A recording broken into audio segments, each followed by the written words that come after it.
this intro, I have to up my Amazon Prime. Shite. It's better. Hello and welcome on into this Sunday's edition of Tier List. I am one of your hosts, Stephen John McLaughlin, and our other host is John Christopher Walsh. We're getting very formal here, John, because I really don't know how to come in. I really don't know how to come in with an intro with this show at all, because I'm you know, when it says the top left corner, people don't see this, John.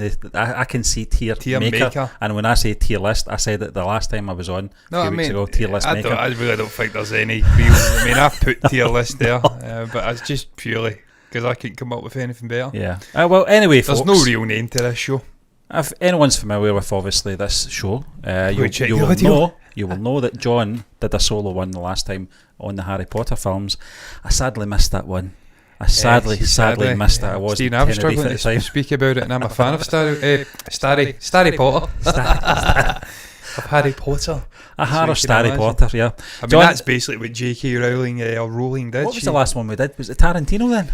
Yes, it was. Yes, before you were going off to sunny Tenerife. So that was like 3 weeks ago. It was a great time 3 weeks ago, John. But anyway, today we're going to be talking about Star Wars. We're going to talk about not just the films of Star Wars, but the TV shows of Star Wars and the animated series of Star Wars too. I think that's everything. Is the Ewok Adventures in here, John? No, Caravan of Courage is not in there. I could have talked about them as well. They're not canon. I don't think they're being regarded as canon, unfortunately. Yeah, Derpy, the echo, I believe, is down to me checking the audio. It should be gone now. I hope it's gone. I don't know what's happening here. What's happening? I checked the audio because my dog rubbed up against the cable. Derpy dead. And these microphones are incredibly temperamental. Sensitive. Yeah. I'm going to pass it over to you anyway, John, because you are obviously the man that's got to move those little graphics that you've had to pre-made, by the way, into that took way fucking long. Appropriate slots. Way longer than it ever should have. So here we go. We'll kick off. Star Wars, guys. Are we doing this in any particular order? No, it's just randomised. Okay, and the reason I've randomised it, Stephen, quite simply, is because it gets depressing near the end.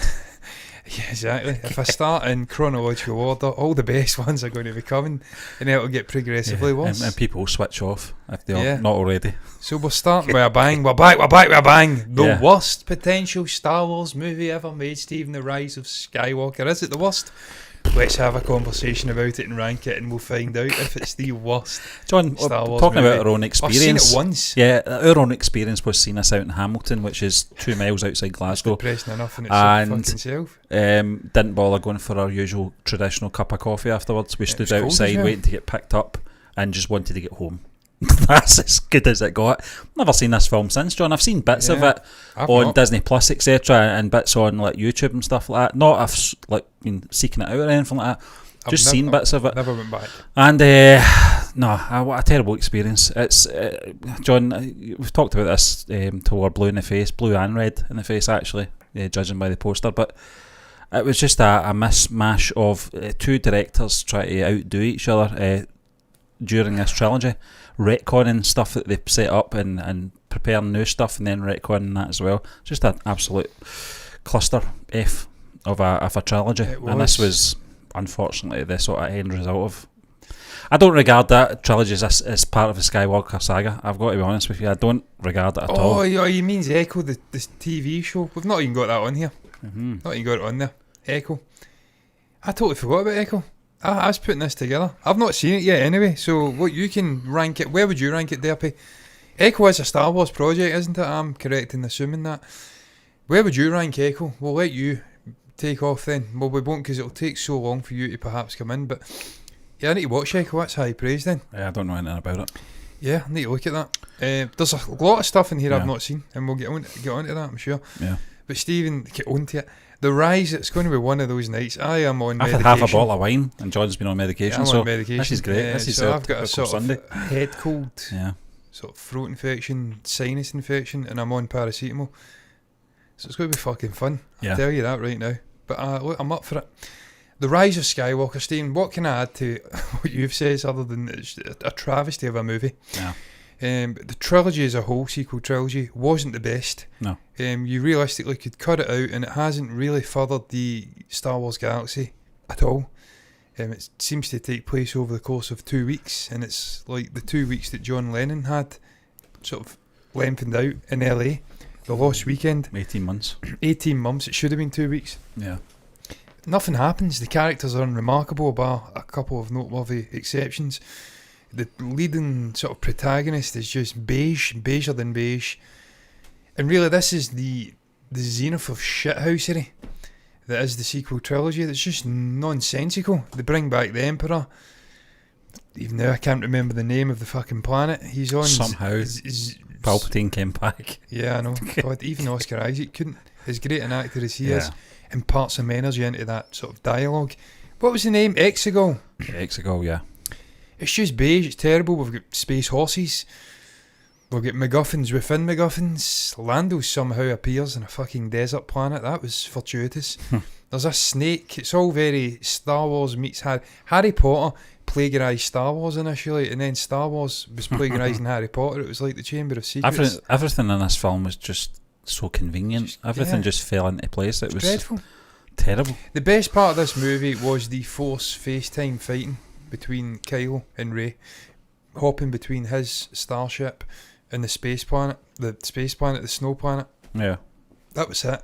We had little guy in there, little droid guy. Yeah, mechanic guy, yeah. Little teeny guy. From The Mandalorian. From The Mandalorian. He's popped, their race have popped up in The Mandalorian. Yeah. But for me, Steve, this is poor. Yeah. This even is the Skywalker, the Luke Skywalker scenes couldn't save this. He was a Force ghost at this point, and don't get me wrong, there was a good moment where he lifted that X-Wing out of the water finally. Callbacks to obviously The Empire Strikes Back, but it just wasn't enough to save this. And I think the rotoscoping of Carrie Fisher in this just was terrible. It was our brother praised this so highly, this technology, and how people are going to be wowed by it, and it was terrible. It was just. It was. And I felt sorry. I felt for the Rose Tico character. Obviously, Kelly Marie Tran. She got a lot of shit for The Last Jedi. It was never her fault. She didn't write the character. She just came in to act it. Huge Star Wars fan by all accounts. But for her to be saddled with, and I don't mean to be saying this in poor taste, I'm a huge fan of Carrie Fisher, formerly, obviously, sadly now passed away, Carrie Fisher. Just her career in general, what she did as a sort of, what was it, a ghostwriter, is that what they called it? It was something like that, wasn't it? A script doctor, something like that. Yeah. She'd come in and save scripts that were, fucked, for lack of a better word. But obviously her performance as Leia throughout the original trilogy, it's iconic. She's one of the first sort of powerful female characters. Yeah, we'll talk about obviously The Force Awakens, John, but even Carrie Fisher, a dead character. Even Carrie Fisher as a living actor in the sequel trilogy, she admitted herself she's not done acting for over 2 decades. That was 3 decades. So you could see her struggle with some of the delivery as well. And listen, she is a talented writer, or she was a talented writer, and as you said, John, the original trilogy, she will always be connected with that. One of the first sort of female heroes in my lifetime that I got to witness. I was too young to watch, obviously, Terminator when it first came out with Linda Hamilton and obviously Sigourney Weaver's Ripley. So this was my hero. In terms of a female character, but it just didn't work at all. No, and it was the fact she passed away, and they deliberately went forward with using that character when they had a very much alive Mark Hamill, and they could have just made one alteration to the end, reversed the sort of the way they died, if you like, and it would have worked beautifully. But for I me, think this was a Kathleen Kennedy decision, John. And as I say, it's just the zenith of shithousery that is the sequel trilogy. Just a terrible movie. And love or hate Last Jedi, you can't just discard all of the things that Ryan proposed in his movie, how he furthered the story forward. And JJ just came in, it was too much fan service. Just a poor movie, really poor movie. The Book of Boba Fett, Stephen, TV show, first TV show of the sort of tier listing. Yeah. There's things in this I like, John, and I like the fact that Boba finally got arc and he finally got a purpose. But there was something, I don't think there was enough risk value in this character at all. I think just resurrecting him was the thing that they wanted to do, Favreau and Filoni. The fan base wanted it, Steve. And they wanted it. I didn't want it. So I didn't either. I would say the majority wanted it, but I was obviously the minority, and yourself, John. I just thought he was set dressed in the original trilogy. He was a cool looking guy, but as a character completely unremarkable, really. And the first time he was called into action, he was a joke. Yeah. He was blasted off of the sail barge. and fell down into the what was it called? Fucking Sarlacc pit. Yeah, I felt the web series, John, was just a lot of talking, a lot of blah blah blah. What we're going to do, and we're not going to do it the way you think we're going to do it. He's not going to be ruthless. He's not going to be that sort of cold-blooded killer that we assumed he was from the original trilogy. He was a negotiating sort of moral high ground type character in this series. He's better than the Huts. Yeah. But what, Stephen, for me, redeems this from being a poor TV show, and look, I think if you get back, we probably rated it good or high, because I actually did enjoy elements of it, and for me it still has the best Mandalorian episode of all of the Mandalorian seasons. They shouldn't have done that. That's the best episode of the Mandalorian. They shouldn't have done that though. And they shouldn't, Steve, because it was about the book. But again, they can get round it by saying it's a book. There's chapters. They even made the episodes stories chapters, around the character. Stories around the adventures of Boba Fett. And he's obviously been in the Mandalorian. He's connected to Din Djarin. But for me, what saves it is the interactions with the Sand People. And just him bonding with these primal creatures, getting an insight into their culture, their way of life, and the sadness and how that shapes him moving forward. I thought that was really intelligent. A lot of people didn't like that, but I did. I liked the sort of weapon they crafted for him. Some of that stuff was really, really good, and obviously it culminated in the chase sequence with that big train, didn't it? It gives the Tusken Raiders some depth into their sort of people as well. And that's what we've been asking for with these TV shows, expanding the universe, the galaxy, and adding layers of complexity to John, I always regard this might be a sensitive subject with a lot of our US sort of audience, but I always regard the sort of Tusken Raiders as a representation of a tribe who once owned the land or belonged to that land until the sort of Europeans came over and obviously took over the country. If you know what I mean. And I always felt that about the Tusken Raiders, and I always felt they had justice to sort of defend their territories.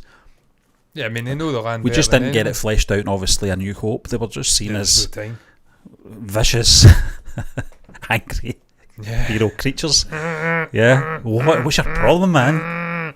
But yeah, I mean, it's just the way it is. And I think in time these web series will flesh out these sort of situations a little bit better as well, and give the original trilogy more depth as well. Did introduce an interesting Wookiee character as well. I think it was Constantine or something like that. He's a cool sidekick character. Yeah, massive. Forward. Yeah. Also, we had just some ridiculous stuff in here. The sort of, this is the one with the twist, wasn't the turnaround and shoot from the sort of mod guys. Yeah. I was howling at it. It was one of the worst moves I've ever seen. Yeah. Put to film or TV ever. Yeah. There was no point to it. It was nonsensical. Just really strange stuff. Some god awful chase sequences with those sort of speeders. Yep. But there was some interesting world building and an inkling that we're going to connect to other things moving forward. For me, Steve, it's average. It's average, yeah. And the greater conversation of Star Wars, it's average. I think we probably rated it higher during the watch along, but you can change your opinion. It's average. We certainly did with The Last Jedi. We fucking did. Yeah, I rated it. I was going to message Rian Johnson when I came out the theatre. I'm like, this man's getting all this hate. I feel like I have to just let him know. Ridiculous. So I just sat with a coffee, silent, stunned, shocked and stunned. Listen, I'm not letting you get out of it either, Stephen. You were.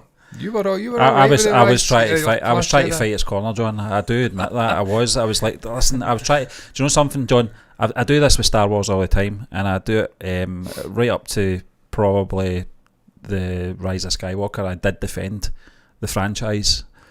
Because I grew up with it, John. I was alive at a time when there was only one Star Wars film. It was called Star Wars. It wasn't called A New Hope. It was called Star Wars. So and that. Steve, was it you got me the graphic novel, and it was the original concept of Star Wars. The Star Wars, yeah. That was fucking Star Wars, yeah. Really good. Yeah, really that's right, good. Yeah. And that was before the movie itself. That's right, yeah. When Star Wars was there was actual laser swords. I mean, you grew up with it, John. I grew up with it. And it's just you try and find some positives, but the more you watch it, the more you go, this is nonsensical. What's happening here? And I don't mind them doing things with certain characters, legacy characters, if it carries the story forward and it enriches the story and gives it more sort of body and depth, and it makes sense for that sort of lifespan to see out its time in that story. I can accept that, John, and I said that at the time when one of my greatest action heroes is Luke Skywalker, but I could accept that there is a possibility he could die in this trilogy, and I accepted that even before The Force Awakens comes out, but it was just the way he was handled at certain times. I know we'll get to that, John, when we get into it, but Book of Boba Fett, definitely average. Yeah. Obi-Wan Kenobi, talking about the handling of legacy characters. Also, Ewan. No one's coming for us, Leia. No one's coming for us, Leia. Leia! Anakin! Yeah, Obi-Wan's a sort of pish-stained looking hermit in this, before, obviously, Alec Guinness's time as a character. He seems to be eating a strange sort of sand fish-like creature. I thought salmon, He's fell in hard times. He's failing, tuna. I was about to say that. Yeah, it did look like tuna. Yeah. But of course, he's not eating it. He's feeding it to his sort of... Yeah. I forget the name of those fucking... It's not banthas. Yeah, it's those kind of elephant-type camel things. Is it a bantha? I don't think it is, no. No? The banthas Oh, it is a camel, you're those right. Those are kind of mammoth things, aren't they? Mammoth, yeah. Or whatever they are, hairy things. They're coming back, didn't you know? They're actually breeding in just now, but hey, Oh, that's right. neither here nor there. Richard Attenborough involved. Okay. No doubt, yeah. That'll be his last triumph. An moment of triumph? I think not. That's just made that up. Obi-Wan Kenobi, Steve. Yes, that sounded like Obi-Wan Kenobi there. Yes, it was supposed to be Peter Cushing. Obi-Wan Kenobi rubbed a lot of people up the wrong way. Obviously, the decision to frame a lot of this TV show around a 9-year-old actress. Yeah. One of the stupidest chase sequences ever put to cinema again. Is this in the woods? Yeah. In the woods. Clearly using I'm forgetting the name of this technology they use again with the screen and helping the actor. The volume. The volume. Yeah. Clearly taking place in a tiny, it's a big room in a studio, but it's Was still this way Flea? too small. This was Flea, wasn't it? Flea from the Red Hot Chili Peppers is in here. Not content with getting his arse handed to him by the Terminator, he pops up and gets his arse handed to him by a star. It was Obi-Wan. He bitched him, didn't he, in that little room. I think it was something to do with smoke. He thought he was big and hard. He was punching him. You're just a man. No, he's not. He's a fucking Jedi Master, bitch. Sit down. Bitch, staying like a digress. McFly! He was in that as well, wasn't he? Oh, yeah, he was. He's been in quite a few things. Fuck me. Needles, Keep yeah. getting gigs. It's crazy. Rubbed a lot of people up the wrong way, Steve, but for me, in the main, I did enjoy the standout moments in this TV show, and of course they are almost certainly revolving around Darth Julius Vader, Hayden, yeah. and Obi-Wan Kenobi, the flashback sequences to Coruscant. Yeah, I like and even I forget the name of the black actress character she played. Yeah. Sort of Imperial Inquisitor. Yep. Sort of the third sister or something like that. Yep. She was annoying at the start, but grew on me Yeah. as it progressed. The Inquisitor, the Grand Inquisitor, being in there as well. There was a lot of callbacks to Clone Wars and stuff like that. John, I was just surprised how much Vader we got in this. I didn't think we would get as much Vader as we did in this web series as I thought. I thought it was going to be some maybe flashbacks with Hayden Christensen as Anakin, which we did get, but I didn't think we'd see a suited Anakin that much. And we got a lot of them. There was 2 battles, wasn't there? There was 2 lightsaber fights. Yeah, the first one was haunting. Yeah. Just the darkness, his suit coming through the darkness. Really fucking torturing. Something that never Obi-Wan as well. John, I never contemplated, obviously, Obi-Wan, after episode 3, I always thought he's accepted that Anakin survived this and he became Darth Vader, but I don't know why. I think it was just because there was nothing really emphasised or written, down in canon that he would not think that. But obviously, the last scene in episode 1, that Inquisitor says, "Your former Padawan is alive," Darth Vader, or something like that. I can't remember, I'm paraphrasing, but that was quite a shocking scene, that actually. Just the way that Ewan McGregor reacted to it. He couldn't believe he's alive. What? I've been living, 15 years at this point after those events, assuming that he died on Mustafar. He also detached himself from the Force as well, and also wasn't feeling the presence. If he was still connected to the Force, he would have felt his presence undeniably. Yeah. The malevolence, if you'd like. Stephen, you're right though, the suited stuff, it surprised me how much of Vader we got, and look, just the last interaction on that planet where he says, "Farewell, Darth." I loved that callback to Guinness calling Darth Vader Darth, because it was, of course, he thought it was his first name. who's Darth Vader. If it wasn't, that was a title. But again, that's George retconning things 20 years, 10 years in advance. Well, it's obviously much less than that. It was probably 4 years. 1980, Empire Strikes Back, 81. 1980, 80, yeah. so 3 years. He let poor Alec Guinness look a fool. And for the ensuing 30 years afterwards, he still looks a fool because he was calling him Darth. And everyone knows that's not right. Yeah.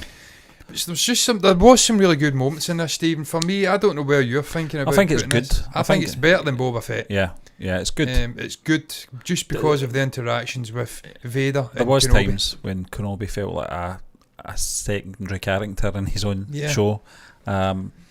Maybe not as much as Boba Fett did, but there certainly was moments, and I think. Did you like the expanding of Leia? Yes, I did like it. Because a lot of people, including us, were a bit butthurt at times about Luke not being in it, but Luke had the full trilogy. There wasn't any story there, was there? Yeah, really, we know where he goes. He had to. Wow, Harley, but he had to lie low. I can actually smell. I thought they smell worse on the outside, but they are. John, I think I can't smell. That's terrifying. But yeah, I mean it's good. Thankful. It's not excellent. It had its issues, and I felt that they could have done some things a bit better, but it made sense for Ben to go off with the Leia character. I think there was sort of some kind of unfinished business with those two characters that we didn't see, and I'm glad we did get to see it, because when you look at A New Hope now, you see there was a relationship there between the two characters that wasn't evident at all throughout the trilogy, the original trilogy. Yeah. We just didn't know, how does Leia know this guy? How help us Obi-Wan Kenobi. You and my father fought together in the Clone Wars. Yeah, we also spent time together as well. But there was a few things that obviously plot holes that they could have. It's easy to just get around that and say they're trying to keep things vague in case it gets captured, and then she can just deny knowing Kenobi, and Kenobi can deny. Well, if he's found by Vader, he's fucked no matter what, so it doesn't really matter what he denies. Yeah. But for me, it's good. It's a good TV show. Obviously, the other ones that are coming will be. That just reminds me, I've not put fucking Andor in this, which is shocking. That's okay. We'll talk about that. We'll talk about Andor. Yeah. I may be able to edit it. I don't know. Well, you can do that, John. You might be able to do that when I'm gibbering a lot of crap. We may cut back to a dual screen and I'll quickly edit that in so that because it's fucking blasphemy, it has to be in there. Yeah. But Clone Wars, Stephen, this is the movie. 2008, I think this came out. 2008, this came out, and of course, I think this is the first 3-4 episodes of season 1 of the actual Clone Wars TV show. This is obviously when George was still in charge of things, and this was after obviously the saga had complete. Obviously, 3 years after Revenge of the Sith. Yeah. I saw this film, John. I think it might have been on Netflix. I bought this film. You bought it? I saw it on Netflix. I wasn't that committed. Prime when I was getting down my Blu-ray. I didn't like it. I thought it was a very boring film. Stephen, I'm sure we'll get to it. I'm going to put it in poor, but just because the concept works better in a TV show, but just throwing 3-4 episodes from an animated TV show into a movie, it doesn't quite work. No. A movie's a different beast. It's got 3 distinct arcs, and it has to flow a certain way. And this felt like exactly what John, it was. It was a I think TV if they shows. were doing the Clone Wars today, they would have been doing a live action version of the Clone Wars now. At the time, 2008, they didn't have the technology. Television at the time was probably regarded as a second-class medium as well to film. So you've got to understand, obviously, the decisions to make these animated. And when I say that, I mean obviously the movie, and I also mean the animated series as well. And I think there was a Cartoon Network version as well, but they were kind of condensed characters, little Yoda, a little smaller and all that. Maybe I'm tripping, I don't know, but I just felt that they had to do it this way. This was obviously probably the first time Filoni was involved, wasn't it? Yeah. And anything canon. I'm not really sure about his sort of background prior to that. I'm not really well versed in what Dave Filoni was doing prior to that, but I think at one point he was regarded as the son of George Lucas. Yeah. And he would take obviously over from George eventually when George retired. It didn't really go down well with the fans, as I recall. I'm not even going to say it was mixed feelings and reviews on it. I think most people just didn't like it. I felt it was quite boring. I get trying to fill gaps and stuff like that. They could have done that in actually the prequel trilogy, instead of doing this kind of thing. I don't think people are ready for those sort of you're doing a wondrous job here of holding the fort while I furiously Well, John, you've got to remember, I mean, I think at one point, it was actually an animated show where obviously Anakin gets a scar across his eye, and when we get to Revenge of the Sith, that scar is there, but it's not explained. And if you've not watched animated stuff, then you'll not understand why he's got the scar, and you've just got to assume it's through battle. They're fighting a war here. You're going to obviously get some bruises and limbs lost and stuff like that. It's Star Wars after all, but I know you're doing your best there, John. But I'm doing for my me, best, I think I didn't know you got this in hard medium. I didn't realise I bought it in hard medium. I did. Yeah. When I get back here, it's going to be doubled up. There's nothing I can do about it. Fuck it. We'll just try our best to drop the ones down that are doubling up. For some reason, it's added 2 in. Okay. And there's not a damn thing I can do about it, sadly. That's okay. But you just try and find the ones we've dragged down and then just move them. Yeah. We'll keep them down there. We've got 3 of them. Wow. Yeah, that's good. Really keen. Well, we love it that much. We'll talk about it 3 times. But fuck me, it's a challenge. Yeah, John. Yeah, for me, it's poor. It's poor, yeah. What is this? This is Rebels. I don't know if you've seen Rebels. I've not seen it. No. I've seen bits and bobs of bits Rebels. and bobs. I can't really comment, John. From what I've seen, I can't not put it into high good, potentially excellent. Better than Kenobi? Yeah. The story, the sort of elements they're dealing with, they're bringing in characters like Thrawn, Vader. I can't do that. Just Ashoka and stuff like that. I'll put it in good, just as a minimum, until I've seen everything else. Obviously, we're not going to do a tier list doing this again, so that we'll never know if it goes up to fucking excellent or not. But it has to go a minimum of good. For me, it's better than Kenobi. It fucking is. Can't say that. It's a better phone. Take my word for it. We'll put it below Kenobi then. I can't base it on hearsay though. But it's good. Okay. You haven't seen it. Yeah, I'll trust you on this one. It's Dave Filoni. I've seen bits of it, and I liked what I've seen, but I think after the animated series of the Clone Wars, the actual film of the Clone Wars for 2008, it kind of soured my sort of excitement for animated stuff. And I tried to watch some Clone Wars stuff. I know we'll get to that as well. I've seen bits of it, John. I'm just not that type of person that's got that kind of commitment to animated stuff in that sort of form. Which is absolutely fine, Steve. Which is weird because I love DC animated stuff. Contradicting myself. I'm just dragging all this shite down again and again and again. This is the beauty of doing it live. What's this one coming up next? The next one is it's Resistance, which I have not seen. No, I was keen on seeing this, John, because it was anime. This was after the prequel, wasn't it? This was after the prequel trilogy. Is it? Is it after the prequel trilogy? Resistance is after I think it's after. It's in the sequel era. I think because we see Poe Dameron. I think coming in. Some people saying that nothing's went beyond the Rise of Skywalker yet in terms of canon, but maybe I'm wrong. I've not seen it anyway, so I can't say. It's round about the era of the sequel trilogy. It's in that era because Poe's definitely in there at one point. I'm sure he is, and it's the First Order. I think I may be wrong. We've got BB-8 on the front. So it's but I haven't seen it. Yeah. So I can't really speak about it. The Clone Wars. This is actual Clone Wars. This TV is the animated show. one. Yeah. I've seen. I want to say the vast majority of this. And it has to go into good again. It has to, because it does a better job than the prequel trilogy of exploring the Clone Wars era and all the planets and all the warring factions and all the sort of weird and wondrous figures who were doing their thing during the actual Clone Wars era. But the way that they structured this, sadly, and I knew this going in because I wasn't watching it at the time it was. I think I did watch it, bits and bobs of it at the time of its initial release. But then I quickly realised when I went back, and again I bought this as a box set, that there's a way of viewing these and they're all out of sync. And I actually had a fucking website up showing me how to view them. You go here, watch this from season 4, episode whatever, and then that ties in with this in season 2. It's fucked up. Yeah. The chronology is all over the place, and there's only so long you can keep that up for. But I've seen enough of it, that it's average in places, it's fucking poor in places, it's outstanding in places. If you're going for a happy medium, you'd probably put it into good. Some people would put this into outstanding. Yeah, I've only seen bits and pieces, John. I can't really comment again. It's like Rebels.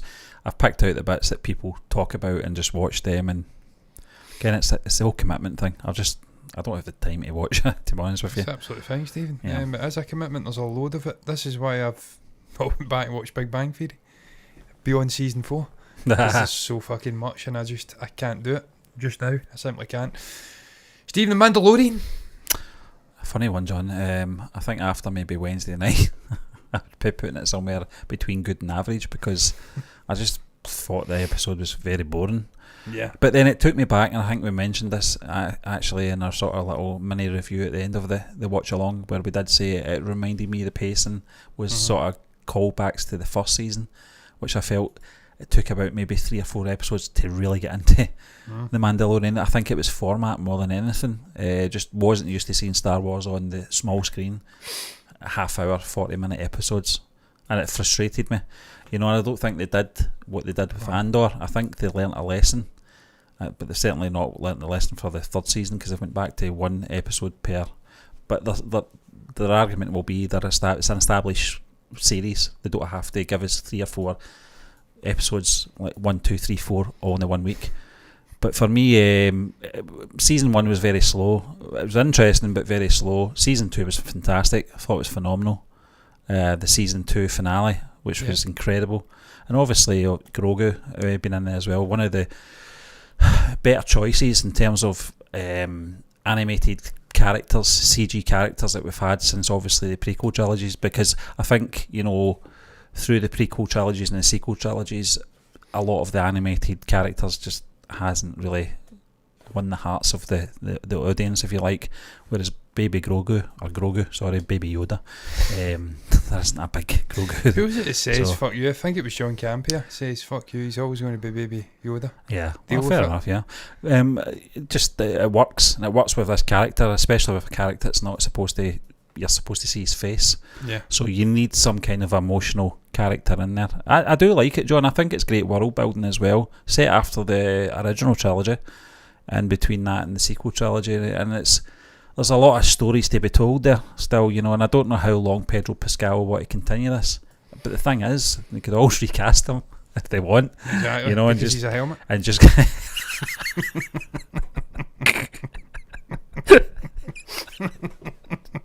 that's a Glasgow thing. That was deliberate. I'm not even going to lie. Yeah, that was deliberate. Pedro Pascal's not a helmet. I just watched the Snack Wars the other day with him, and he is from Peru. Stephen Peru, he says Peru. No, Chile. He's from Chile. Is it I said Peru or Chile. I couldn't remember. He's from Chile. He's from Chile, and my God, they done Jon Favreau dirty. Yeah. They were whipping out like Mars bars and fucking McDonald's burgers, and they went to like some gourmet Chilean restaurant in London for fucking Pedro Pascal. Said it's like you could tell Favreau was like, "Is this American? Really?" Yeah. He's like, "This motherfucker's eating like, the best of stuff, and you're giving me this shit. That's not a comparison of American cuisine." But my God, it did look good. Yeah. And he's class. I love Pedro Pascal. But yeah, Steve, The Mandalorian, where are we rating The Mandalorian? For me, I've really enjoyed it. I've not even said my bit in it. I've just been too busy trying to organise this fucking shambles. Incidentally, this is on tier list maker for all eternity. Triple versions of all these things, because I try to put Andor in. Yeah. It's put them all up 3 times. I don't know why. For me, this is Star Wars in its purest form meets TV. I think it's better than Kenobi, Rebels and Clone Wars. Yeah, I'm putting it at excellent for me. It's Star Wars in its purest form. It's space opera. It's just pure popcorn goodness, if you'd like, man. Popcorn flick, I was going to say, but it's a TV show.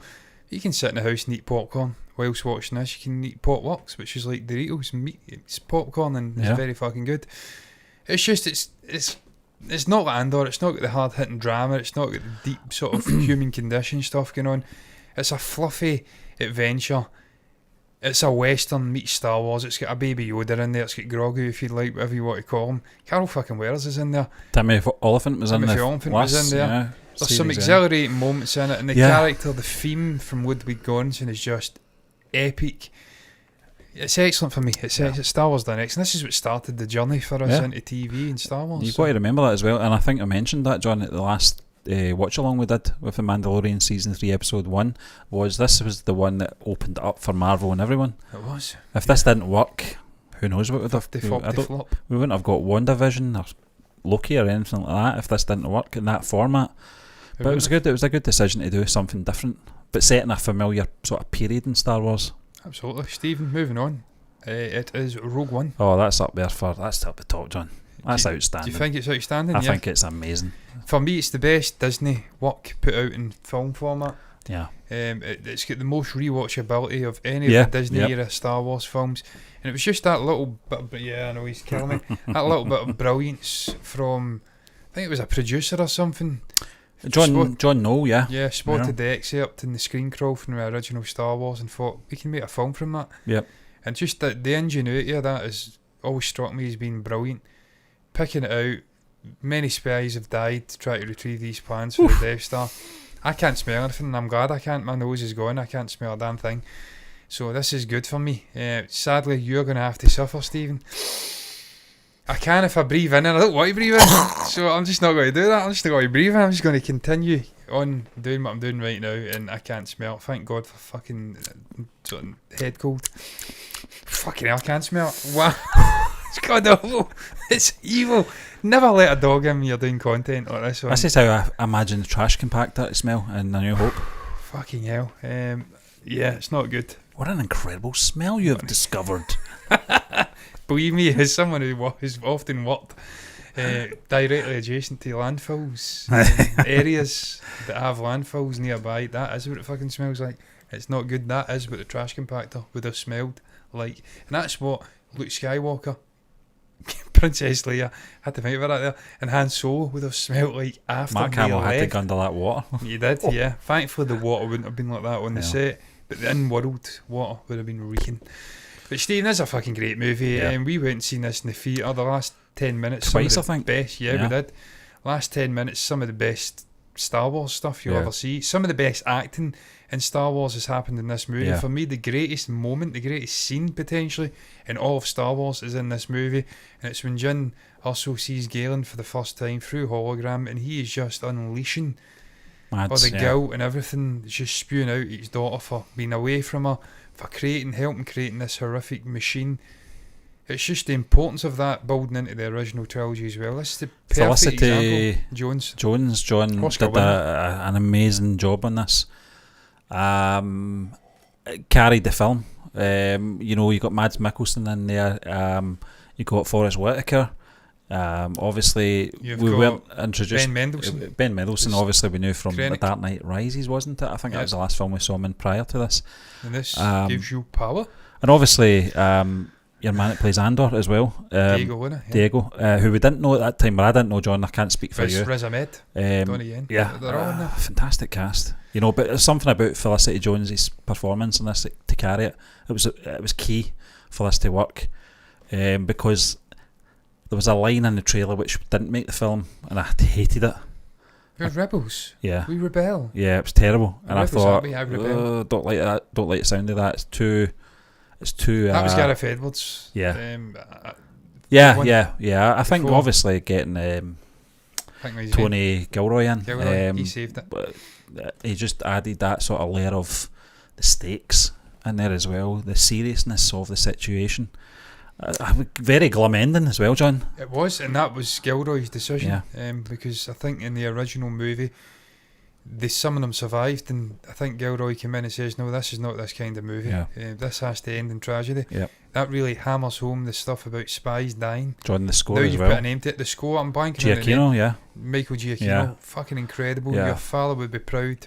The moment the ship crashes through the sort of shield above, and you're getting not Admiral Akbar, I can't remember the other character's name, sort of blue version of him, saying Rogue One, may the force be with you, just as that's happening. And that score, I'm actually getting goosebumps just thinking about that score. It's fantastic.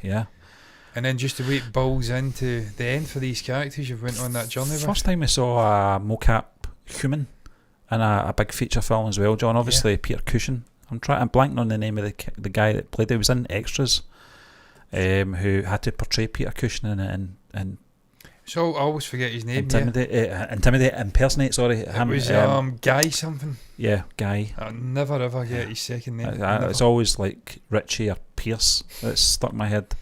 But yeah, Alan Tudyk as well was K2S. One of the most hard hitting emotional moments. In the Star Wars. There was a few of them in this film, John. They nailed it every time as well. I'm one with the Force. All the deaths were very sad when you think about it. We watched, my wife and I, we watched this I've watched this think it movie was just- about a fucking dozen I times. think it was just after at least. Andor finished. We said, you know, something, fancy watching Rogue One just to continue the story, follow on from Andor, and just watching it again. How hard hitting it was, but corridor scene with Vader as well in the Epic. cinemas. And you often forget that came after. Yeah, The sort of emotional stuff. You were back to action, and it was sublime. I remember in the theatre the first time hearing the sirens, his silhouette, the score, and the real anger you felt from Vader as he was left on that platform. I loved that bickering between obviously the hierarchy, John. You got obviously Krennic in there, who's well below. Tarkin, he goes Tarkin. and tries to speak to Vader, Yeah. have an audience with Vader, Yeah, and Vader slaps him about. And obviously, having read the Yeah. Tarkin novel before Yeah. watching this movie, I was even more aware yeah, you that understood it there's a a lot power better. John, hierarchy in Yeah. the Emperor.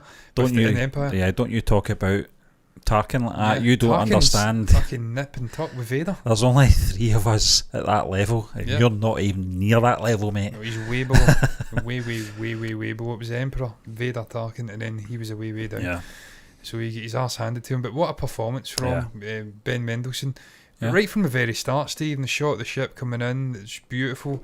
Just an array of amazing performances. For me, it is an outstanding Star Wars movie. I completely agree, Stephen. Another outstanding Star Wars movie. These next two, I mean, for me, this is the greatest Star Wars movie ever made. It was all downhill from here, one way or another. This is outstanding, but it's a different level of outstanding to this. Stephen, this is the energy of the original trilogy summed up in one, and it has the energy of what came afterwards with the likes of Indiana Jones. I think Indiana Jones came after this. There's something about that era. Raiders of the Lost Ark. Yeah, I think Raiders of the Lost Right Ark was a about. year after. Yeah, There's something about that era. Yep. Something about the energy, the freneticism of the story. It just has that action adventure vibe that they can't seem to recapture. I think as well, John. Harrison Ford is the person I think of when I think of this film. It's not anyone else. I thought Luke and Mark Hamill's performance was fantastic. Carrie Fisher's Leia was fantastic as well. But I think even Harrison Ford at this point said, "This is going to be my final Star Wars film. I want him to go out. I want him to go out in a big way and leave a mark." Well, obviously George Lucas had other plans for that, but you can see that in Harrison's. I'm saying it as if I know him. His performance. You know, you could see I'm going to give it my best in this one. And I thought the sort of relationship between him and Carrie Fisher throughout all the scenes was fantastic. The way they're bouncing off each other, that sort of tension. Carrie with her coat meal. They love each other. They can tell they love each other. But there's that sort of resistance, particularly from Princess Leia, you're just a scruffy nerf herder. Who's scruffy, that kind of thing, just throughout the film. And it was great to separate them as well. I thought that was a good move. You know, give Luke his own arc, his development in other areas, and let obviously Han and Leia develop their relationship and take us on this journey with the droids. The Professor. Yeah, true. Take the Professor into the back and plug him into the mainframe or something like that. I loved Tony Daniel's performance in that movie, incidentally. We like to slag Tony off at times, but he was just nagging Han throughout the whole, not Tony, but C-3PO. Nagging. Stephen, where do you even start with this movie? It's just fucking got so much in it. The Hoth sequence is just iconic. Just the amount of times I've seen this, I don't think I can put a number on it. Growing up as a kid, budget as well from A New Hope, John, and it was just bigger and louder. And Erwin Kershner, I think, was the director.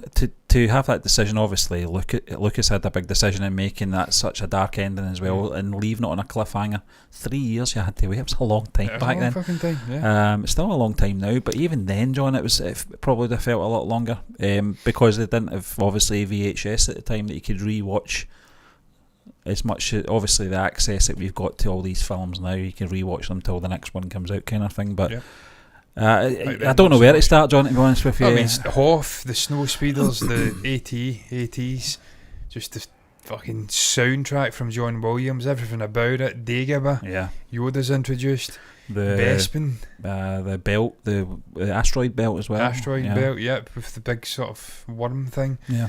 So many iconic stuff in this. It's just densely packed. It's 100 miles an hour, and they're telling a brilliant human story as well. of just obviously it ends with I Am Your Father. It ends with one of the We're most introduced to the iconic Emperor. stuff. We're introduced to Lando. Yeah, it's just great. Lando, Bespin. Well, you get going, you out. That's not obviously the next movie, but Yeah, she's still hanging around with his loser Chewie. Stuff like that. Obviously, Lobot's in there. Yeah, You've got the Boba. infamous scene with all of the bounty hunters, Boba, Boss Guy, G88. There's so many things in this movie that really have set the foundations for what we're seeing even now in The Mandalorian. Characters, just throwaway characters, are now huge parts of the universe. John, 40 it's years one later. of the three. And obviously the stuff on Bespin with Vader and Luke. It's one of the three films and franchises that I say surpasses the original in terms of My dog's now taking the piss. He's in just full quality. taking the piss mode. the other two being obviously The Godfather. I think The Godfather Part 2 was better than the first part, and obviously Terminator 2, far superior to the original film, although good films.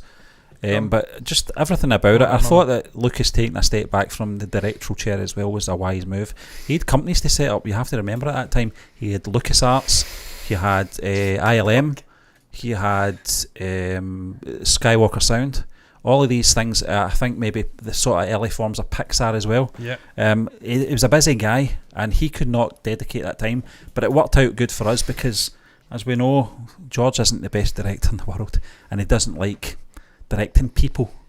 He nearly had a heart attack. So yeah, I did have a heart attack in the first so movie. it was good to bring in a director that could take that sort of pressure off him, so he could do what he does best, and that's telling the story.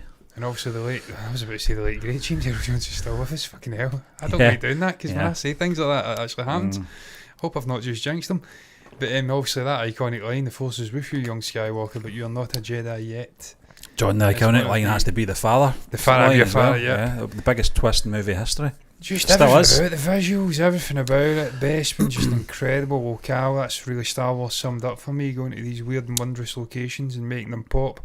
And also the special editions did elevate Bespin. And a lot of people want to go back to the originals, but for me, he did do a great job of just opening that environment up. But yeah, the stuff I Am Your Father one, that as you say is one of the greatest twists of all time. Yeah. Just so much happening in this movie. That shot of Vader and Luke fighting, the lightsabers igniting. I used to have an Adidas t-shirt. Yeah, I remember With that. It was just, I fucking love this movie. It's one of my all-time Yeah. favourite movies, period. For me, it's the greatest Star Wars movie ever made. It has to go into outstanding. Stephen, The Return of the Jedi. Where would you put this? This is a John, tricky one. I mean, you yeah, have to put it into outstanding. you have to. If you ask me when I was... Is it better than Rogue One? When did that come out? Is it? I think it's on par with Rogue One. Yeah. It's an outstanding, John, but it's certainly... I think Rogue One's a better film. The Luke scenes in Return of the Jedi... The original trilogy. I think it's just because the best bits were really good. The bits with Vader, the Emperor and Luke were the best The Star throne Wars room stuff. and the was best iconic. probably the starfight as well. I had battle in space was obviously in Return of the Jedi Obviously still. going to the sort of reactor Yeah. room. So Second I mean the Jabba stuff was a bit drawn out, I felt, but I get obviously it's continuing on. They have to rescue Han, and it goes on for a good half hour before we're really getting into the actual real story. Ewok interesting stuff. characters though introduced. Salacious Yeah. B. Crumb, Bib Fortuna, sort of rogue of galleries, and you've got the iconic slave. And you'll be Bikini. rewarded.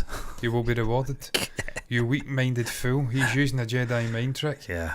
Just love it. I love Yeah. that. But Steve used to laugh about that all Yeah. the time. The fact that Luke Look, came Nick. into this palace and made Jabba the Hutt, one of the most powerful gangsters in the galaxy, made his second in command look like an absolute fool Yep. in front of a room of about 30, 40 people, if not more. Made him look like a tit. We got the Rancor as well in there. They got the Rancor in there as well with that huge fat guy with the moobs, sweaty guy, crying. Also the sail barge stuff. Yeah. There's a lot of stuff in here. It's a dense movie as well, but for me, it's just, I think the again, Endor it's- stuff bogs it down though. But the Endor Yeah. stuff, and then Han Solo coming back, Steve, everything you says about it. Harrison Empire Strikes was Back. not interested in this role. He wanted to die in Empire Strikes He Back. phoned He us thought in, it'd have added real levity. He had nothing to do. Not levity, but You could have emotional took depth. Han out of this, and Leia could have carried that mission out on Endor. They have got the speed bike stuff as well though, which is again growing up as a little kid in the 90s watching this, it was fucking incredible. I'm being wowed by it. But for me it's the weakest of the original trilogy. But again, the throne stuff, strike me down, I become more powerful, and that's fucking get Alec Guinness. Come strike me down. So I can't hear what his Emperor says to him. and if as it says, with all your hate and your all journey, hate. yeah. No, I'm a towards the dark Jedi side, like my father before me, so be it, Jedi. Yeah. And if you won't turn to the dark side, then perhaps she will, sister. Yeah, so you have a twin sister. But I that love stuff with that Luke, score as well, John. During that scene was fantastic. Look, you see the anger within Luke Yeah. when he's striking him with all his hatred, but then he pulls back, and that shows you Throws why his he throws his. And I'm a saber father of away, a yeah. Jedi before me. Yeah, good so stuff. it's fucking Mark accurate. Hamill really did a good job in this film. It was fantastic. He You know, I think I always found that it was very unlucky to be a leading man in a trilogy, but Harrison Ford was in the same trilogy as him. I always found that quite tragic in a way, because I thought Mark Hamill had all the potential to become an amazing actor. I think he's a great actor, and some of his performances, certainly in The Last Jedi, were fantastic as well. But in Return of the Jedi, I just thought this was his moment in the Star Wars trilogy, and certainly for the Luke character as well. The growth in that character throughout that trilogy, John, and we see it at peak point. This always annoyed me that we saw the potential of what he could become, and then the film ends. Yeah. You know, and we never got to see that. But then Stephen gave birth to the likes of the expanded universe. We had the likes of Timothy Zahn giving his brilliant novels with the Thrawn duology trilogy, I think it was actually. Initially then it was a duology, and it was a duology.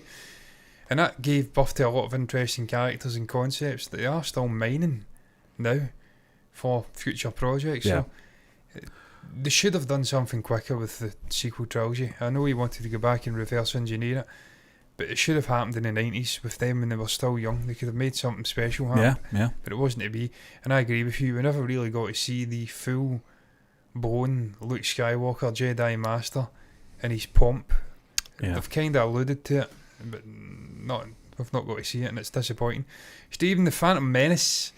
This was the first Star Wars movie as a person actually living and breathing on the planet that I got to experience the build up to. Yeah. And, 10 years old, 10 years old. There's a lot of excitement for this movie. I remember it well. As a kid, I did love the movie. I'm not even going to sit here and lie. I fucking loved it as a 10-year-old.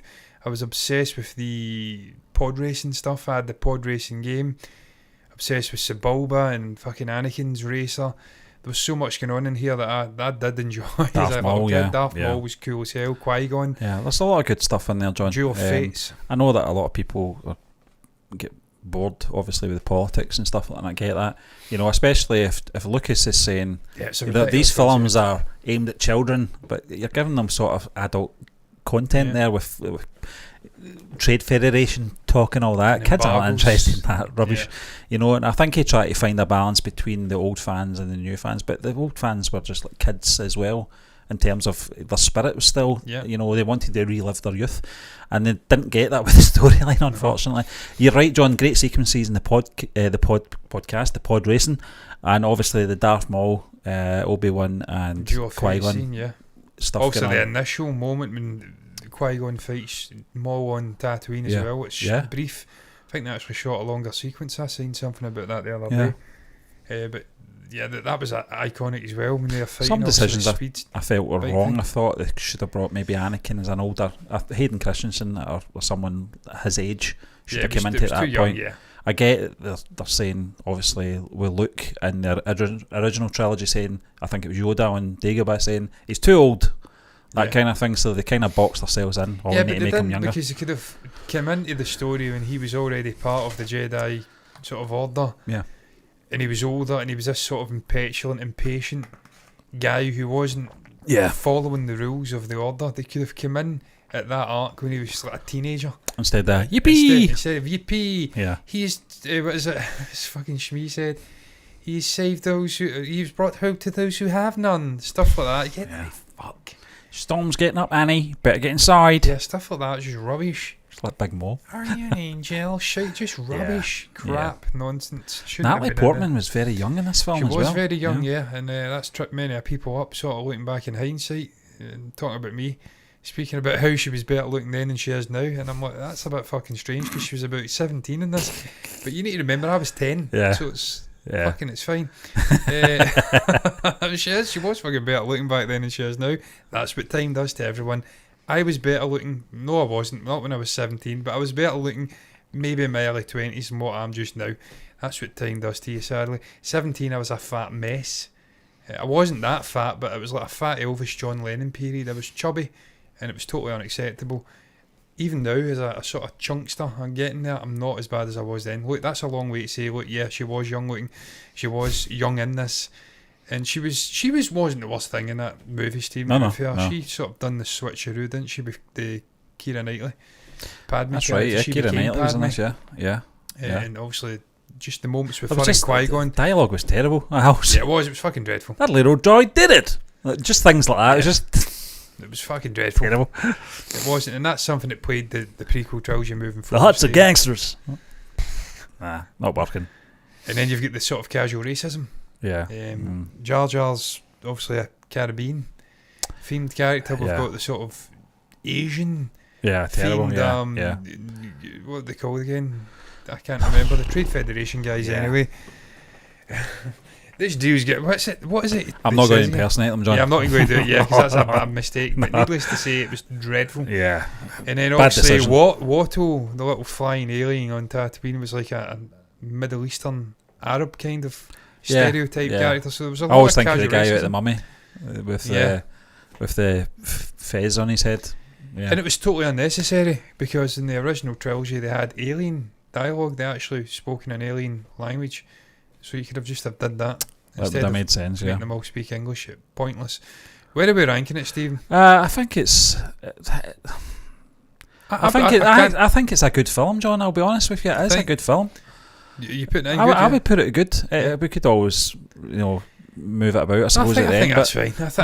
I think it was a brave thing to do from George Lucas to come back into this world, with that expectation hanging over him and having to sort of. It's hard the to only write. thing it's wanting me to push it down to average is You've got to the appreciate boo sequences and there's no stakes in this Yeah. trilogy. Everyone knows what happens, so it's a hard thing to do. You've got to appreciate it from that level, but it might get moved down to average, John, once we're done. He's there, don't worry, he's there. Yeah, I was just pointing to that because you mentioned no stakes, but then they show you what can be done with no Yes. stakes, and they do it a lot better than that. Stephen, this is The Force Awakens. For me, this isn't a bad movie. This is actually a good movie as well for me. I think it is. I think it's in par with episode 1. This is a good movie. This got things off to a decent Yeah. start. It was a rehash Potential. of the original trilogy. There was a lot of nonsensical shit even in this happening. And I talk about, obviously, a director being brave in episode 1. I wouldn't say the same thing for J.J. Abrams in terms of his decision to leave Luke Skywalker out of a Star Wars film when it wasn't a brave decision. It was a cowardly decision but not to Stephen, it gave tackle. us that ending, and we did love that. It was a ending great at the time. ending, yeah. But nonsensical masquerade. Yeah. Just fucking full on plot things being brought up and then completely forgotten about Yeah. in the next two movies. That's for another day, yeah. That's for another day. Still Well, waiting. we're not going to address it. Yeah. Obi-Wan speaking to Rey. Why? Yeah. Just I thought- any connection. I to thought it? John Boyega and Harrison Ford in this film were They were excellent. brilliant. And I wanted to see more of that. It was one of the reasons I was disappointed. Obviously, I loved the Han character, and seeing him killed off was disappointing and shocking, but it meant that we weren't going to see more of Harrison Ford and John Boyega bouncing off each other, because I thought the two of them worked well in this film. For me, it's expectation as well. I think the majority of people that went into this film and came out after seeing the film would have said, yeah, perhaps maybe it's a bit of a rehash of A New Hope, but it wasn't a bad film.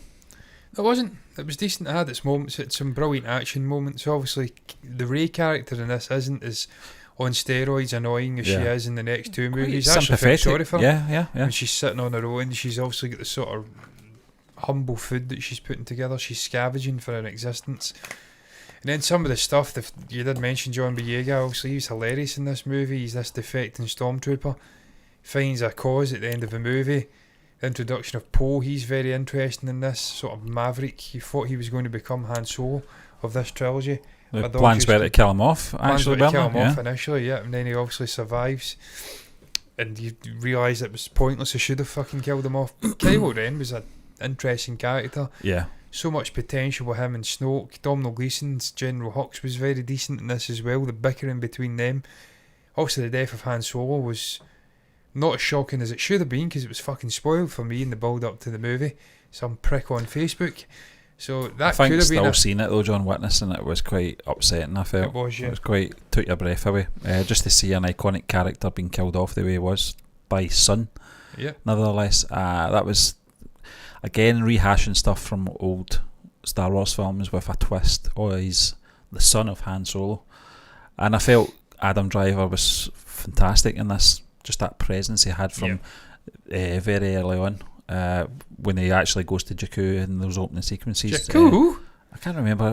What was the actor's name? The classical actor that he was playing opposite in that first sort of sequence. Max von Sydow. Yeah, Max. Yeah. This is great. You're This is so fantastic. right. It just feels like a Star Wars film. This will begin to put things right, no? What? That was a dig, wasn't it, to the prequels, John? Yeah, But look at that I just fucking felt they had age. a lot of potential there. Great to see Carrie Fisher back on the big screen as well as Harrison Ford. Mark Hamill not saying anything in his 1 minute scene, but just overall the introduction of Snoke, we all had our theories. We had theories about lots of things for this film as well. Him being Darth Plagueis, I think, was it? That was the initial And I one. thought, That that's would have been actually a good tie-in, actually. Just things like that didn't obviously come to anything. Yeah, because they chose Sadly. to know the fan base who do know better in hindsight. Yeah, Than it could have been current. more. It could have been a lot more, but sadly it wasn't. But it did have good elements in it. For me, that's why it's a good movie. I liked the fighting at the end as well. I know a lot of people thought, how's she defeating he's not a Sith, incidentally. He was never a Sith. Yeah. Kylo, he was a sort of dark side user. You have to be a Padawan, an apprentice to, not a Padawan, an apprentice to a Sith Lord, and he never was. Yeah. Well, that we know of. Technically he was, because well, he created Snoke, didn't he? Snoke was more of a sort of guidance, wasn't it, for him? Yeah, he was a puppet. Yeah. Fucking ridiculous. Yeah. But I liked the fight. He was injured. It was decent. It was clunky. I liked the visualisation of it as well in those woods. It was pretty neat. Yeah. The Last Jedi. Pretty Stephen, neat, the huh? most pretty neat, huh? Yeah. See what I did there? Pretty neat, huh? The Last Jedi, Stephen, one of the most divisive Star Wars movies ever made. Yeah. There's a strong argument that it's just on a purely individual basis. Obviously, the impact it has on the overall trilogy is hugely fucking If we're problematic. talking about it as an individual film, It's John, better than The Force Awakens. It's somewhere in between good and average for me. Yeah. I don't think it's excellent. I don't think it's an I'm excellent film. personally going to put it into average. But I now. think it's a high average film, and I think there is good bits in that. We talked about these when we did the review, John. Overall, it's going into average because of the overall impact it had on the trilogy. I think fucked things up. Yeah, exactly. And I think if you talk about standout moments, you've got Luke and Yoda scenes. You've got obviously the Holdo maneuver was stunning in Yeah, a it was, visual level. yeah. It made no fucking sense No, in no, terms of no. the actual universe because no one did it before for a reason. And then, but also as a visual I level, thought the crate sequence was pretty good to It watch was, as well, in terms of visuals as well when you mention them, John. And obviously Luke's spark sacrifice as well was very impactful. I thought the score, I always go back to this bit, and it's one of the scenes that I do like to watch, is when Kylo has that realisation that Luke's not there, and he kind of puts his saber through the hologram image, and it's the score it's playing at that point. It's a realisation I've been done up like a kipper. I think it was the and then spark. we cut back to Luke sort of hovering over this rock and meditating, and the score just rises at this point. I'm like, fucking hell, this guy's so powerful. Yeah. I didn't realise a lot of people were bummed with the sort of forced FaceTime thing coming in and doing that. They wanted him to wreak havoc, pull these things down, but it's not the Jedi way. No, it's not. He actually delivered the Jedi way in the purest form. Yep. Non-violence and absolute bitch slapping his nephew. Yeah. The best way possible, teaching him. You think that you're all powerful, you're here in person. I'm not even on the same fucking planet as you. And strike me down, I'll always be with you, just like your father. Yep. It was some great performances in there, John, from Adam Driver and Mark Hamill. Improvised moment with Mark Hamill, and obviously Luke Skywalker and C-3PO. He improvised that into the scene. Oh, that was an incredible scene. The Luke and Leia, John. What he says to 3PO again? I think he just winks at him. Does he winks, yeah, he does something. He goes Master Luke, doesn't he? He just shouldn't technically see him because he's actually. I don't think he actually realises. I think does C-3PO know he's not there? I think it's because Leia's having that conversation. Yeah. I think he assumes that he's there, but he can't sense him, so he says it, and he gives a little wink to him. But it was just a great moment. Keep it to yourself. The Luke and Leia, John, was probably the most powerful. Yeah. I think after, obviously, at that point, Carrie Fisher had already passed away by the time the film's release. So some of the no one's ever really gone. That scene was quite emotional because we're all thinking about Carrie Fisher at that point. See, as we're speaking this up, Stephen, I know there's some really bad moments, the canto bite stuff, the slowest chase sequence in the history of film. You're what to put us up to good, John? I said between average and good. At it and I don't think I could live with myself if I put this. No, that's fine. Because below the Force Awakens. I think it's a better movie than the Force Awakens. I think they're both fucking good average. They're in different ways that they're good films, John. But as you said, it's the impact it has on the trilogy that sort of doesn't make it an excellent film for us. Yeah, it's not an excellent film, definitely isn't. But it's not worse than The Force Awakens. It simply is not. No. It has horrendous moments in it. Yeah. But The Mary Poppins scene kind of bugged me. Yeah. Oh fuck yeah! But the high moments are better than the high moments. Yeah. The Yoda stuff's fantastic. The theme it's up there with Empire Strikes Back. Some of those scenes, I think. Put Bad Batch in there because I've not seen it. Not seen it, no. I'd imagine it'd be very good because it's the sort of same team Filoni's put together. Yeah. Who worked on the likes of the Clone Wars and stuff. Andor, Stephen, for me. Yeah, this is fantastic stuff, John. I think it's in par with Mandalorian. Yeah. Is it as good as those films above it? Probably not. No. And I think just because there was a lot of, certainly the first 3 episodes I felt were very slow, and I thought, I think this is bang average, to be honest with you. I think if we come back this time next year. What was it, 12 episodes we got? Yeah. Once season 2's done, if it's of a similar standing, then it could go up to extend. Yeah. I mean, the story's not complete, to be fair. We know where it's going. But you mentioned it earlier, John, when I was talking about stakes. This film did it right, didn't it? It did, yeah. But introduced the likes of, I'm blanking on his name now, Stellan Skarsgård character. Yeah. Why am I blanking on his name? That's annoying. Always blanking on his name. Yeah. But just the Mon Mothma stuff, him giving us these characters who we know the fate of Mon Mothma, but we don't really, because it was never really explored in the films. Not that still a mystery, yeah. So you're introducing these important characters who are, before that point you weren't aware of what happened with them, and it gives the stakes through these side characters, and you know what's going to happen with Cassian. Luthen. Yeah. But he still brings an energy to the sort of prequel version of himself that just... Yeah. It's just brilliant the way it's created. There's 3 levels going on. You've got the sort of boots in the ground rebellion. It's in disarray. It's fractious in its nature. You've got all these different groups. They can't agree on one sort of thing to fight in this sort of unified vision against the Empire. You've got the sort of bureaucracy, and then you've got Andor. Luthen is the sort of middle ground. You've got 3 levels of rebellion, and they're trying to bring it all together. Just the writing's exquisite, the dialogue's on another fucking level, it's drama.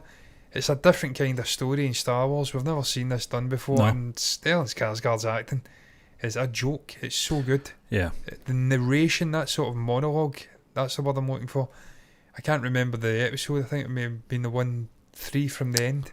Yeah. When it's revealed he has the little ginger guy working. Yeah, an insider, the ISB, I think it was. Yeah.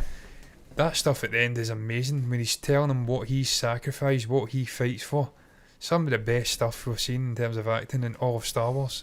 Just sublime. But then you get some really bad shit in there as well, the Scottish guy. Yeah, I mean, that was the early stuff though, wasn't it? You get Trevor from EastEnders as well. I actually liked that character. I thought he was good. Some comic relief, but I felt as well, John, it was important to give Andor and a sort of crew missions to do. Because that's the stakes, you know, and it was important for us to sort of attach ourselves to the characters around Andor, because we know Andor's fate anyway, we know what happens to him, but if they can get some emotional attachment with the audience member and the other characters that they've created for this show, then there's your stakes as well. It's impactful when any of them pass away. And even Andor, we know Andor's seen some shit by the time that Rogue One comes about, and you're just living vicariously through this guy, all the weird and wondrous stuff he's got up to. Again, he's a sort of face of a different side, the underside of the rebellion that we hadn't seen in the original movies, where it was very much black and white, good versus evil. Yeah. He was adding complexity, ambiguity. If you'd like moral ambiguity to the rebellion, that he did the gritty stuff that had to be done. If that meant killing people, I think it showed as well, John, that this period, obviously, in this story as well, how sensitive and how careful you had to be in your wording in conversations, especially in Coruscant, you know, just because the sort of influence the Emperor had on obviously people in the sort of class system as well, because if you're a higher class and the Emperor's feeding you, you're not wanting to have that world upset. So if you see any upset, you're going to obviously grass on people. You know? I mean, Stephen, again, there was a lot of, throughout Star Wars, there's been a lot of sort of comparative stuff going on with times in history, sort of bad times in history. You think of World War II right off the top of my head, the Third Reich, and that's kind of similar. What was happening in Germany during Nazi Germany, the sort of upper echelons of society weren't wanting to rock the boat. They were actually earning money off of it. The industries he was making the economy boom, although it was a false boom, to create war and kill millions of people. And then that meant that you weren't, there wasn't enough dissenting voices wanting to put their head above the parapet to overthrow it.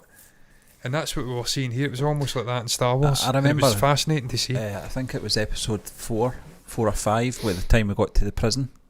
And I thought... Andy Serkis's character as well was great. I just thought, I hope we're not going to spend a lot of time here. By the end of that, you didn't want to I didn't want to leave it. I thought it was amazing stuff. It was another fucking story. It was almost like some dystopian Portal kind of story. THX. It was almost like Lucas's first film. Yeah.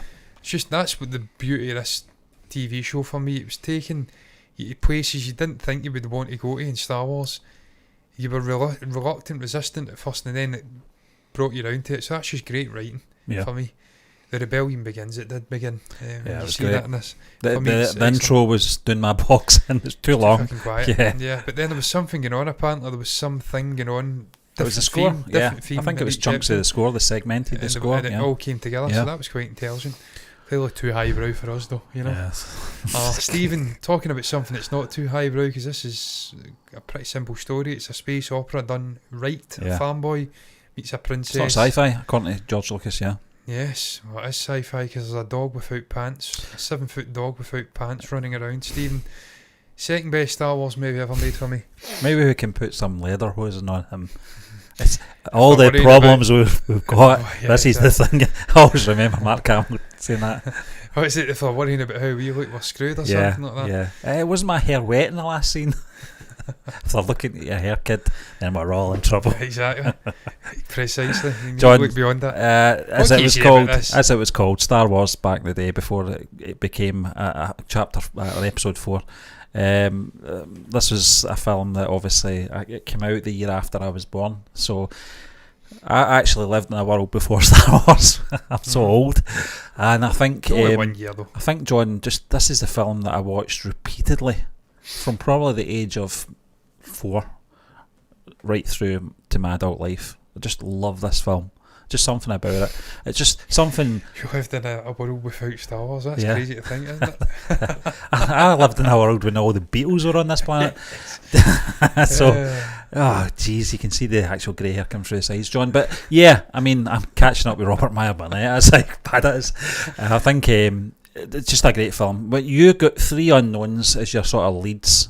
But you do a clever thing and you put some classically trained actors in the likes of Peter Cushing and Alec Guinness in there, and you think, how's this going to work? and selling that to those 2 guys as well must have been something. But I think Alec Guinness has been on numerous chat shows saying that he could not stop turning the pages. He was very intrigued with the story. As simple as it was something that he'd never done before, and he wanted to try his hand at sort of playing the old mentor wizard type character, and that intrigued him enough. And I've just, great job. John, it's such a simple story, you know, and it's got so many influences from different cultures and different historical events and stuff like that.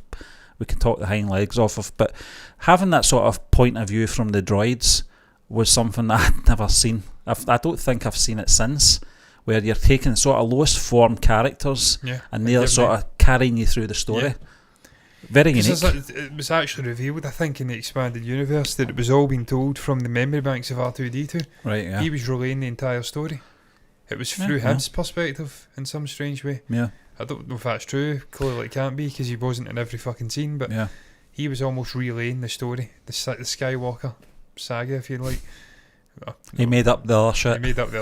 That's he had a faulty motivator when Rey and stuff like that were coming. Got a bad motivator. This red something? He's trying to pull on us. Exactly, Steve. This is it. That's what is it. What you've just said there is what makes this movie so great, and the original movies in general. Yeah. Just the little side characters that should be fucking pointless. The Jawas, they're so richly brought to life that they take on their own sort of stories.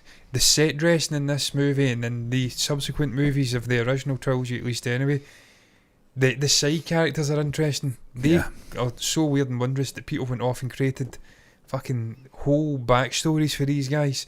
And that's what you see in this. You see it with the likes of fucking guy that, we're wanted men, we have a death penalty on fucking 8 systems or whatever. Yeah. You watch yourself. I'll be careful, you'll be dead. Yeah. Guys like that have went off and appeared in other movies. Their set dressing, their side characters, everything that is, it's the lived in world that makes these movies, and in this movie in particular. Evacuate in a moment of triumph. I think you underestimate your chances. Yes. Boom. Yeah. We've got Peter Cushing in slippers. Yeah. Off camera because the boots were too uncomfortable for him. So many amazing moments, so many interesting worlds. You're going to Tatooine, even the fucking likes of the Tantive 4, the Gleaming White Force. Yep. There's just so much Yavin Force in there as well. It's just fucking incredible. The Death Star, it's just such a rich movie. He says it's simplistic, but it's also complex. What's the word I'm looking for? It's not oxymoron, but there's something that a walking contradiction in this movie. It shouldn't work in any way, but it does because it's just it's lived in as well. It's lived in. That's what makes it perfect. It wasn't. They've got the balance. It's perfect. It's a walking fucking oxymoron. I think sci-fi at that point was all futuristic. Everything was clean. Nothing was lived in, and George Lucas took that in another direction, and he wanted you to feel like, you know, this part of the story that you're watching is interesting, but there is a backstory, and these people have lived lives in this universe that you're watching, in this galaxy, and coming in halfway through. That's what makes it believable, I think. You know, just get into those sort of lived in. You've got to remember that Tatooine is actually Africa, you know, and that kind of thing. So I think, you know, just when I talk about A New Hope and I talk about Empire Strikes Back, there's not much of a difference, John, in terms of what's my favourite Star Wars film. Empire Strikes Back just edges it no more for me, because A New Hope's not that far behind it. This is the one that, if it doesn't work, we're not even talking about this. This is the one that's in the archives, isn't it? It's sealed in an archive, or it was at least, I think, till the special edition. So this was the sort of historical movie. This was the one that made. I don't think the Empire Strikes Back. Not many films get into that. No, and it's because of what it did. It shaped a new generation of sci-fi. If you like, as you said, you had the likes of Kubrick maybe doing before that. I think it was the early 70s, Space Odyssey, 2001: A Space Odyssey story. Is that what that was called? I think it was. Close Encounters. They were all fucking, as you said, they were completely different to this. This changed the game, and it had that vibe I spoke about of that era, that action adventure, freneticism. Oh, there's Obi-Wan died, Ben, a quick cry, and then boom, we're right back into it. Yeah. There's no time, it's frenetic, but it's brilliant and it works. I mean, I like the behind-the-scenes stuff. Space trench stuff, the trench scene on the Death Star. The Death Star, and you've got Vader's ping-pong table. Ping-pong table, the ingenuity of the props. Just the brilliant cost-cutting, but making it work, pushing the envelope. John, that's what I liked about Empire of Dreams. It was mostly on the original Star Wars film. Just those behind the scenes stuff, the politics and trying to get that film made. And Alan Ladd Jr. I think was the sort of head of Fox at the time, 20th Century Fox, and he believed in it. He believed in Lucas. Steven Spielberg was another one that believed in it, but there wasn't many people that believed in this. Coppola was obviously I think he was partner with Lucas in their own production, American Zoetrope, something like that, I can't remember. And I think it's just an outstanding film. It's got its own story out with its and movie story, if you like. You know, just the making of it, what he had to overcome to get this film out there to the sort of populace. Yeah, and I'm glad they succeeded. Yeah. Obviously, his wife and was it Gary Kurtz? Gary Kurtz, and Marcia. Yeah. They saved the movie, Stephen. By all accounts, that's what made this movie. The actual editing. Afterwards, it was a mess. They saved the movie. Yeah. Stephen, the Revenge of a Sith. I know, now Stephen, I know we do like to poke fun at this, but I actually rate this higher than The Phantom Menace, and we've got that good. So it's an excellent film, John. I think it's an excellent film. There's enough in here working for this to be excellent. The fight sequence, I know we can poke fun at it, it's overly choreographed, but it's still epic. The score's epic. It's what we waited for. And I remember watching it in the theatre at the time, and the moment when Anakin turns bad and he goes and you laughed, eviscerates those Trade Federation leaders, I was loving it. Is this the movie, or was it Attack of the Clones that had the moment he goes back to Tatooine and destroys the... That was Attack of the Clones, yeah. Well, I mean, that's a standout for that we can speak about.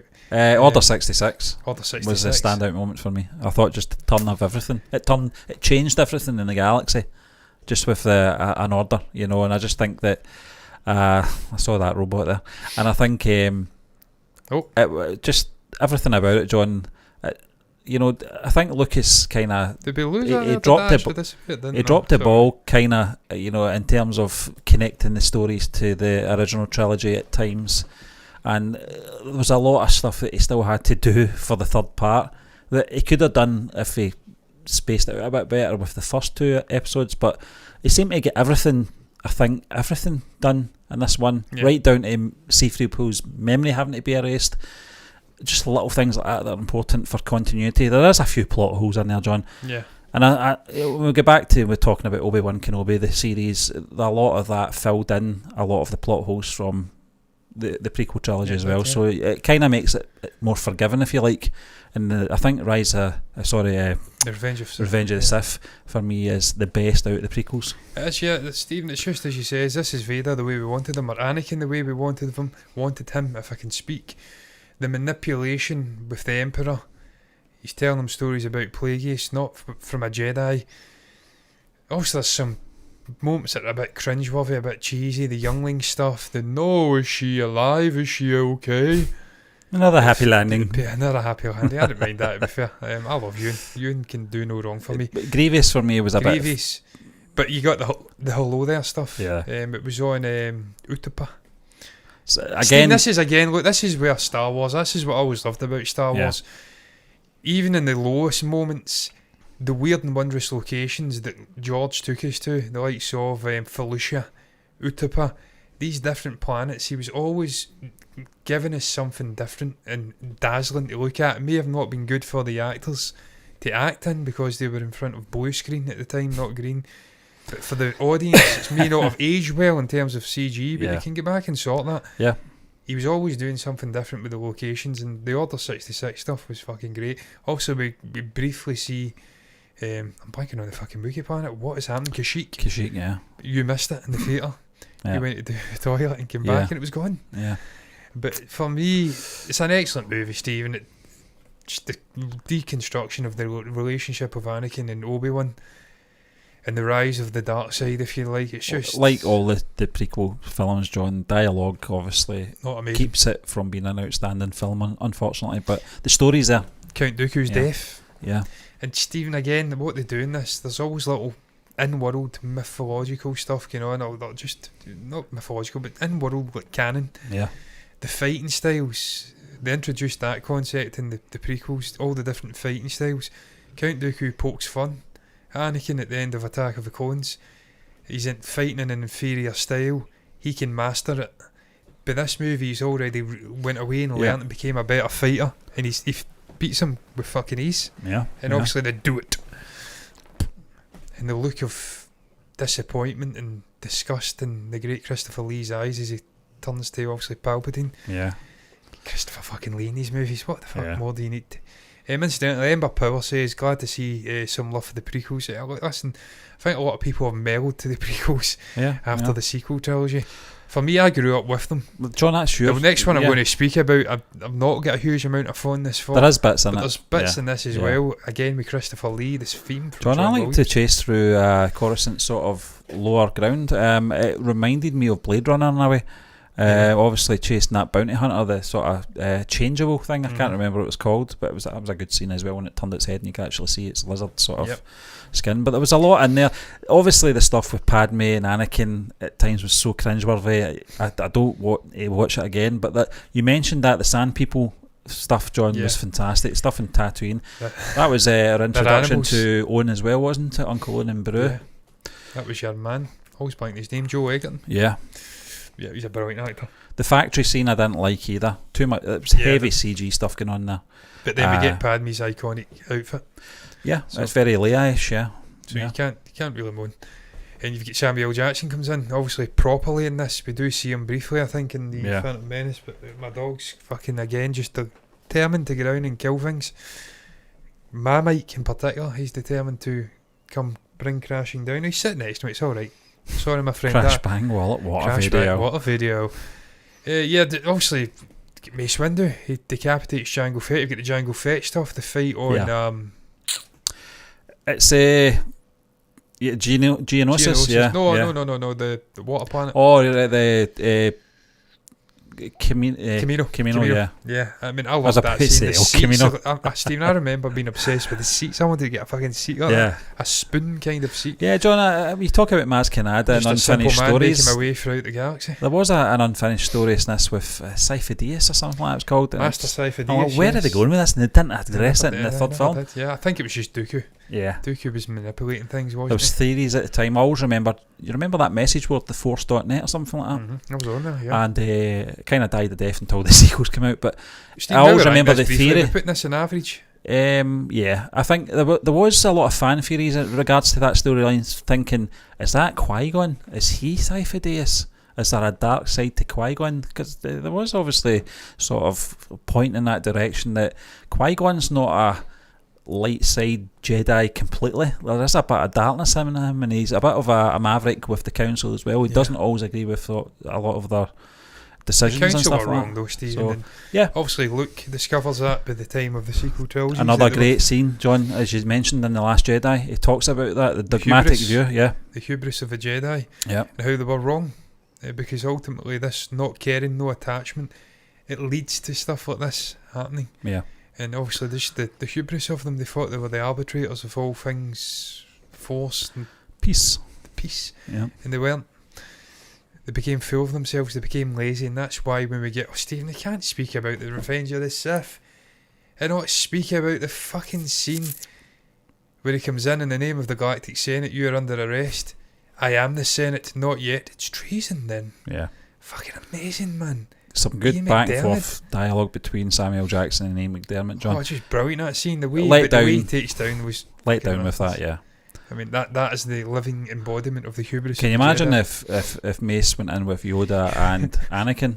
That would have been more interesting. You know what's worse about that scene, Stephen? See the first guy to get took down, the master accompanies Mace. Is that squid head thing? The squid head thing. Yeah. He is from a race of people in the galaxy who have sort of... Fucking, can see the future. They can see the future. Yeah, he didn't see that. They can see the future. They have got natural abilities to obviously see what's going to happen in the future. Kit Fisto, he fucking took down a setting, man. But Stephen, there was a longer version of that scene. It wasn't Ian McDermott actually doing the fighting. There was someone in. It was a big, long, extravagant scene, and I think there was actually stuff of it perhaps. Did you know they changed the costume for Kit Fisto between two films? The way he looks in Episode 2 and Episode 3 is totally different. I didn't know that. Yeah.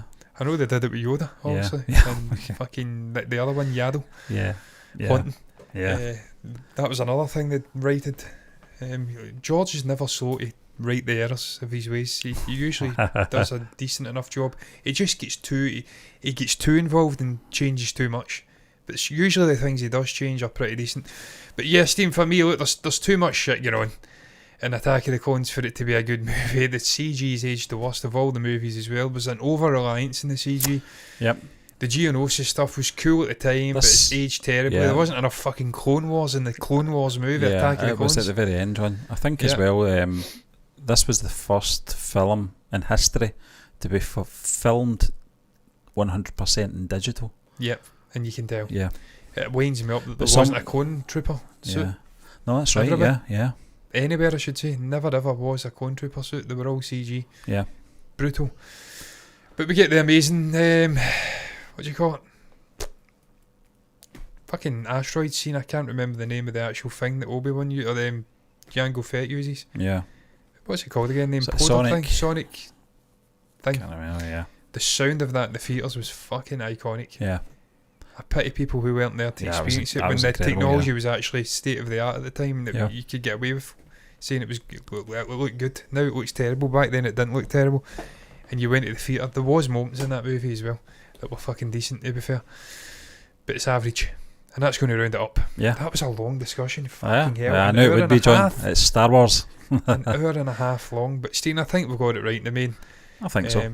Again, I've not seen all of Rebels, so I can't. I mean, it may go up to excellent once I've seen it all. But yeah, for me, I think we've got it right in the main. I've just got a sort of bias towards live action in general. So the sort of animated stuff, much like you say as yourself, I don't know if I'd ever put it up to like outstanding, even if it was outstanding, just because I rate the live action stuff high. I'm a snob. What can I say? I just am. But for me, they are outstanding movies. That is the outstanding movie of the Disney era. The only outstanding movie of the Disney era. Some would put that up, but they're tripping. They're excellent. I don't think most people would argue with that. In the words of Roy Walker from Catchphrase, it's good, but it's not the right answer. Yeah, appeared on 3, 2, 1 at one point. Did you know that? Lemmy went down that rabbit hole. He wasn't a great stand-up comedian at all. He was a stand-up comedian at one point. His jokes were flopping in a room of fucking old people in the 80s. I want to say it was. That's bad, mate. Yeah. They would laugh at anything. They'd laugh at their own fart. Yeah, they laughed at Jim Bone. Yes, they on laughed Bullseye. at Jim fucking Davidson. Yeah. So that was a different era though. That was the racist 90s. Don't let everyone out there from the United States, don't let anyone from the United Kingdom, if there's anyone from the United States in here and can understand what I'm saying and get to this point, which is a small fucking number, probably non-existent to be fair, don't let anyone from the British shores ever tell you that we have no issue with racism, that it's all a United States problem. They're a young country. I laugh at them.